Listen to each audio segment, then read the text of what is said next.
नमस्कार, न्यूज 100 खबर देख रहे हैं आप। दिल्ली में 15वां आदिवासी युवा आदान प्रदान कार्यक्रम। नेहरू युवा केंद्र संगठन, युवा कार्यक्रम एवं खेल मंत्रालय, भारत सरकार और गृह मंत्रालय, भारत सरकार के संयुक्त तत्वाधान में 03 से 09 नवंबर 2023 तक 15वें आदिवासी युवा आदान प्रदान कार्यक्रम का आयोजन किया जा रहा है, जिसका उद्घाटन आनंद धाम ट्रस्ट, बक्करवाला, दिल्ली में 03 नवंबर 2023 को किया जा रहा है। इस कार्यक्रम में युवा कार्यक्रम एवं खेल मंत्रालय, गृह मंत्रालय एवं नेहरू युवा केंद्र संगठन के वरिष्ठ अधिकारी भी उपस्थित रहेंगे।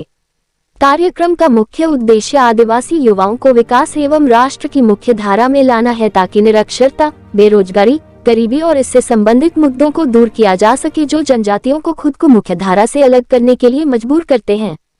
देश के दूरस्थ कोनों में रहने वाली जनजातियों को देश में कहीं और क्या हो रहा है, इसके बारे में प्रत्यक्ष जानकारी नहीं है, इसलिए चयनित 02 राज्यों छत्तीसगढ़ और महाराष्ट्र के 08 जिलों बीजापुर, बस्तर, दंतेवाड़ा, कांकेर, नारायणपुर, सुकमा, राजनांदगांव और बालाघाट के आदिवासी युवाओं को अवसर प्रदान करने के लिए चल रही विकास प्रक्रियाओं को समझने के लिए, आदिवासी युवाओं को तकनीकी और औद्योगिक उन्नति और उपलब्ध अवसरों से अवगत कराने के लिए, देश के अन्य भागों में उनके समकक्ष समूहों के साथ भावनात्मक जुड़ाव विकसित करने और उनके आत्मसम्मान को बढ़ाने के प्रयास किए जा रहे हैं।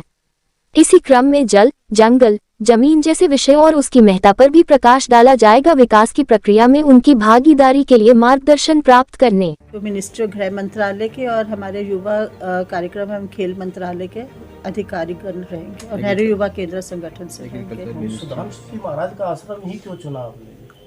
देखिए, हमें जगह चाहिए 200 बच्चा जहाँ पे एकोमोडेट हो सके। दिल्ली में ऐसे कोई बहुत ज़्यादा हम लोगों को मिला नहीं जहाँ पे पूरा इतना अच्छा वातावरण हमें मिल सके। तो वो एक बहुत अच्छा वातावरण, मोटिवेशनल है। अगर वहाँ पे विज़िट करेंगे आप लोग भी तो आपको भी अच्छा लगेगा कि एक तो बहुत शांत वातावरण है वहाँ पे, जगह बहुत अच्छी है, बच्चों का रहने का बहुत अच्छा इंतज़ाम है, खाने पीने का बहुत बढ़िया इंतज़ाम हम लोगों ने करा हुआ है। जी, ये सारा खर्च गवर्नमेंट की तरफ से? ये सारा गवर्नमेंट की तरफ से हो रहा है। एक बच्चे पर कितना खर्च आता है, कुछ अनुमान है आपको? ऐसे बजट हमने कैलकुलेशन करनी पड़ेगी उसमें। बजट कंस्ट्रेंट होता है इसमें, कोई ऐसा कोई सर्टिफिकेट के हिसाब से ही ज़्यादा, इससे ज़्यादा नहीं मिलता है, तो उसी में हमें एकोमोडेट करना पड़ता है। जहाँ तक आश्रम लेने की बात है, वो इसी वजह से लिया जाता है कि वो कम रेट पे हमें अवेलेबल होता है, वरना दिल्ली में तो सारा बजट हमारा कमर्शियल उसी में चला जाएगा। तो इसी तरह से हम आश्रम राहत देता है, कुछ फ्री नहीं, कुछ फेयर नहीं देता, लेकिन कम रेट्स में थोड़ा कंसेशन मिल जाता है, थोड़ा हमें फेयर फीस लेते हैं।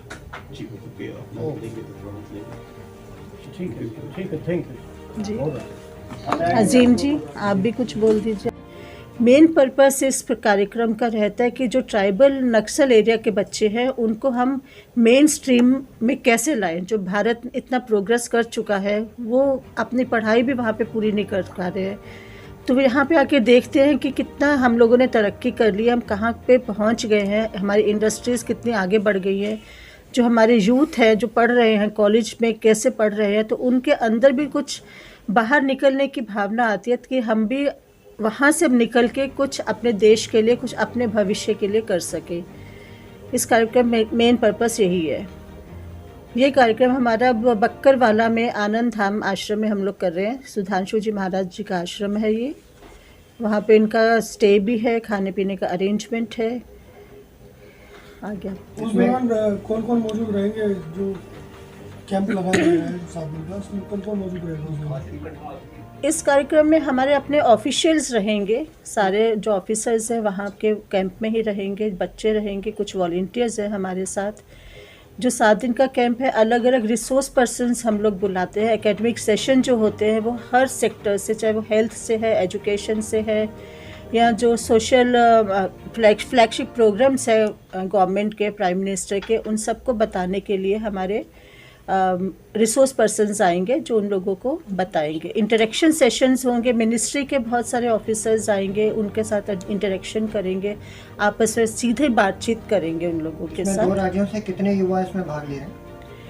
इसमें छत्तीसगढ़ के 7 और मध्य प्रदेश का 1 जिला शामिल है। तो टोटल कितने युवा इसमें भाग ले रहे हैं? इसमें 200 यूथ आ रहे हैं 8 जिलों से, उनके साथ उनके 20 एस्कॉर्ट्स आ रहे हैं। टोटल 220 लोग भाग लेंगे इसमें। इसका मोटो क्या है? उद्देश्य क्या है इसका?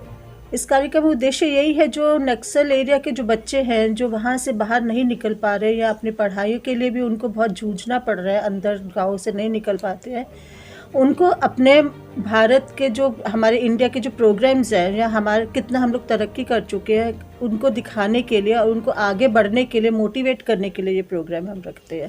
क्या लग रहा है कि परिवर्तन आएगा इसके बाद जो आप लोग मोटिवेट करोगे? बिल्कुल बिल्कुल आता है। उसमें से अगर हम 200 बच्चा भी अगर बुलाते हैं, उसमें से अगर 3 या 4 बच्चे भी कोशिश करते हैं कि अपनी पढ़ाई आगे जारी कर सके या बाहर निकल सके और नौकरी पा सके अच्छी, और गवर्नमेंट के ऐसे बहुत सारे प्रोग्राम्स भी चलते हैं, जिन बहुत सारी स्कीम्स हैं जिनको वो आगे बढ़ने के लिए उनको मोटिवेट करती है और सहायता भी करती है। स्टडी में किस तरीके से सहायता की जाती है उन लड़कों की?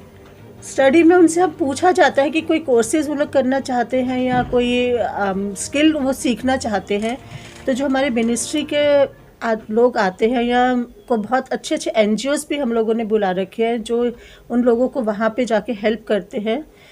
तो उनके चाहे वो मॉनिटरली हो या उनको आगे जॉब दिलाने के लिए हो, उसके लिए हम लोग पूरा प्रयास करते हैं कि उनके वो टच में रहे ताकि वो उनसे जॉब वगैरह ले सकें या अपनी जो भी उनको स्किल लेनी है या पढ़ाई करनी है वो आगे बढ़ सके उसके लिए। मैडम, पूरे भारतवर्ष में जी, पूरे भारतवर्ष में जो आपने कहा कि नक्सल प्रभावित क्षेत्र, हाँ जी, नक्सल प्रभावित क्षेत्र का आपने 2 राज्यों का जिक्र किया जी।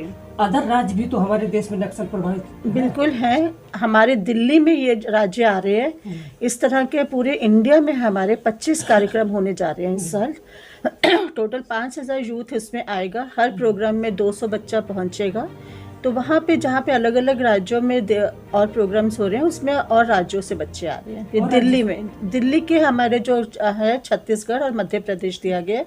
बाकी जो और जगह पे प्रोग्राम्स होंगे उन्हें अलग राज्यों से बच्चे आएंगे, चाहे उड़ीसा से हो, बिहार से हो, झारखंड से हो, महाराष्ट्र, वो वहाँ पे। अजीम अंसारी है और नॉर्थ वेस्ट डिस्ट्रिक्ट का मैं डिस्ट्रिक्ट यूथ ऑफिसर हूँ। जो बात मैडम ने बताई है, बहुत महत्वपूर्ण बात बताई है। उसमें जो एक खास बात मैं जोड़ना चाहता हूँ, इन्होंने नक्सल एरियाज की बात की है कि वो बच्चे हैं जिनको गृह मंत्रालय सिलेक्शन करती है, जो नक्सल प्रभावित एरिया है। सरकार के इसके पीछे जो उद्देश्य होता है, आप सब जानते हैं कि हमारे देश की क्या स्थिति है और खासकर नक्सल एरियाज की। तो उन बच्चों को कोई भविष्य में डाइवर्ट न कर सके, उनको नक्सल के क्षेत्र में या कोई दूसरे राष्ट्र विरोधी गतिविधियों में शामिल न करे, उसके पीछे गवर्नमेंट के ये उद्देश्य है कि हम रेस्ट ऑफ इंडिया में ले जाए, हम हिंदुस्तान के अलग अलग जगहों पे ले जाए और उनको वो स्नेह, वो मोहब्बत और दिखलाएं कि हिंदुस्तान किस तरह का डेवलपिंग कंट्रीज है, आपके बारे में कितनी स्कीम्स है, आपके बारे में सरकार क्या सोचती है, ताकि आप किसी गलत हाथों में पड़ के अपना जीवन बर्बाद न करें। हम अक्सर कहते हैं कि युवा हमारे देश की रीढ़ है, देश की भविष्य है। इसके पीछे की सोच भी यही है कि अगर हमारे देश की रीढ़ है, हमारा भविष्य है, तो भविष्य सुरक्षित हाथों में है और भविष्य को ये पता होना चाहिए कि उनके लिए सरकार क्या सोच रही है। इसके पीछे की सोच यही है और इसलिए यह कार्यक्रम आयोजित की जा रही है। भविष्य में इस प्रोग्राम को चल रहा है ये प्रोग्राम, और जैसा मैडम ने बताया कि 25 इस साल वित्तीय वर्ष में सैंक्शन है और पिछले कई सालों से ये प्रोग्राम चल रहे हैं और आगे भी चलते रहेंगे, ताकि राष्ट्र इसके लिए चिंतित है कि हमारी जो युवा पीढ़ी है वो बेहतर हो, वो एक ऐसे सुरक्षित हाथों में रहे जिनसे उनका भविष्य न सिर्फ वो अपना भविष्य सुरक्षित कर सके, जब वो मजबूत होंगे, वो ठीक होंगे, तो स्वाभाविक है कि राष्ट्र हमारा मजबूत होगा और एक देश की जो सोच है खासकर 1947 की कि हमारा देश कैसा हो, भारत कैसा हो, उसके बारे में हमें एक मजबूत स्तंभ मिल जाएगा कि हम देश को एक अच्छे रास्ते पे ले जाएं।